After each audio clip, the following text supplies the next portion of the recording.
Sometimes the day begins before I even open my eyes.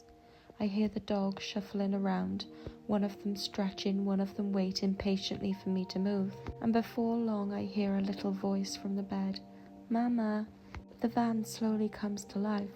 Curtains open, shoes go on, breakfast gets made. And before we've even gone anywhere, we're already surrounded by the things I love most. My son, the dogs, and whatever piece of nature we've woken up beside that morning. Some days it's the ocean, some days it's the forest, other days it's the mountain view. But every morning begins with the same feeling, a deep breath, a slower pace, and the quiet reminder that we don't need much to have a beautiful day.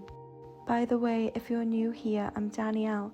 I'm travelling with my son Lucas and our 2 dogs as we learn to live the wildlife way, a slower, simpler life connected to nature, adventure, and the things that matter most.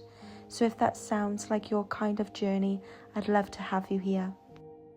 For so long I thought freedom was something I would find one day, somewhere in the future, after I'd figured everything out, after I'd healed enough, or built the perfect life. But what I've realized is that freedom doesn't always arrive all at once.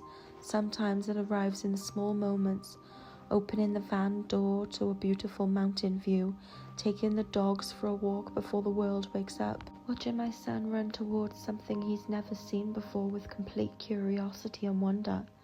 A butterfly, a stream, a giant fallen tree, things I might have walked straight past before, but through his eyes everything becomes an adventure. And somehow in teaching him about the world, he's teaching me how to see it again too. And maybe one of my favourite parts of all of this is something I've never expected. The driving. Some people see the drive as a thing you have to do to get somewhere. For me, it's part of the adventure. There's something about being on the road with no rush to arrive. The dogs asleep behind me, my son pointing out at every tractor, horse, sheep and digger we pass. The music playing softly, the landscape changing outside the window.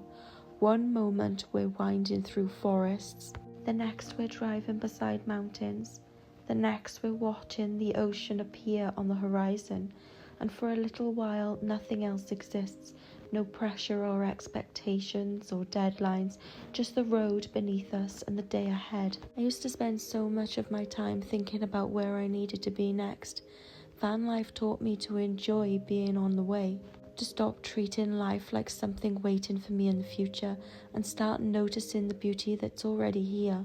I think that's why I like van life so much, not because every day is perfect or because every view is spectacular, not because we're constantly doing something exciting, but because this life keeps bringing me back to what matters most, back to nature and presence, back to myself and the people and animals I love the most. When I look back on these years, I don't think I'll remember how many places we visited or every road we drove. I'll remember how it felt. The mornings, the forests, the mountains, the ocean, the rain on the roof. Oh, the rain on the roof. One of my favourite sounds. The dogs asleep beside me and my son discovering the world one small wonder at a time. And maybe that's what the wildlife way really is. Not a place or a destination, not something waiting for us somewhere in the future, but a way of moving through life, slower, softer and more connected, more present and alive. A life where we stop rushing to arrive somewhere else and start noticing the beauty of where we already are. A life filled with trees and trails, sunsets and stories, wonder and adventure. A life built from moments rather than possessions, memories rather than milestones, freedom rather than fear. Don't know exactly where this road will take us or what the next chapter looks like, but I do know this. Tomorrow morning the world will be waiting outside that van door. The trees will still be dancing in the wind and the mountains will still be standing quietly in the distance. The ocean will be still breathing in and out against the shore, and the dogs will be ready for another adventure. My son will be ready to discover something new, and somewhere between the forests and the coastline and the windy roads, we'll continue writing a story that no plan could have ever created. One thing I've noticed about Lucas is how different he becomes when we're out here. In the house, like most children, he can become restless, distracted, always looking for the next thing, the next toy or the screen, the next bit of stimulation. But something changes when we step into nature. Suddenly a stick becomes everything, a puddle becomes enough, and a butterfly becomes enough. A patch of moss becomes enough. And I could spend 20 minutes watching him completely fascinated by something I would have walked straight past. It's beautiful to witness because he's not thinking about the next. He's not trying to get somewhere. He's completely here, completely present. And the funny thing is, the more I watch him, the more I realize that's exactly what nature gives me too. I think that's another reason this life means so much to me, because for a long time I thought I needed to create the perfect life before I could enjoy it. I thought peace was something waiting for me in the future. But somewhere between the forests, the mountains, and the windy roads, I realized something. Life isn't waiting for me in the future. It's happening now. In the cup of tea I'm holding, in the conversation I'm having with Lucas, and in the sound of the dogs running through long grass. In the sunset I almost didn't stop to watch, and I think that's what this lifestyle keeps teaching me over and over again. Not to rush through life trying to arrive somewhere, but to notice the life that's already here. There's also something about being out here that creates space away from the noise and from expectations, from all the things that tell us who you should and shouldn't be, or how you should live your life.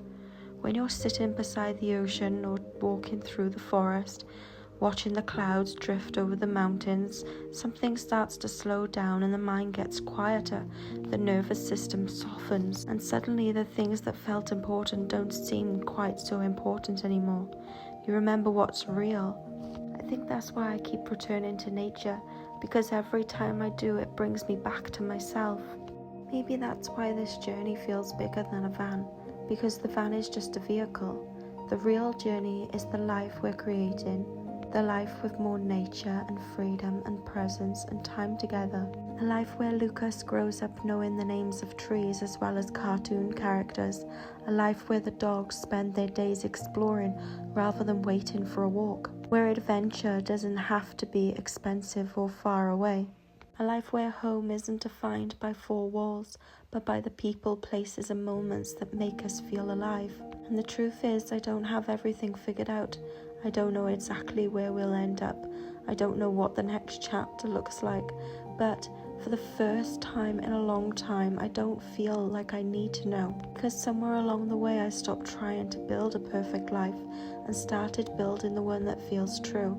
Maybe one day we'll settle somewhere and we'll find a little cabin beneath the trees, or we'll wake up beside the ocean every morning.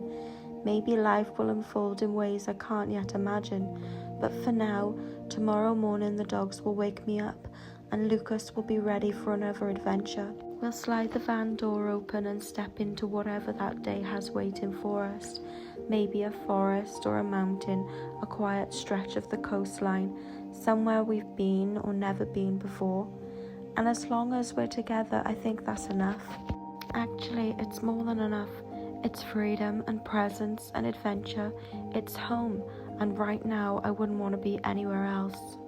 If this resonated with you, I'd love to know what freedom looks like for you. Leave me a comment below. And if you'd like to follow along as we learn to live the wildlife way, you're always welcome here.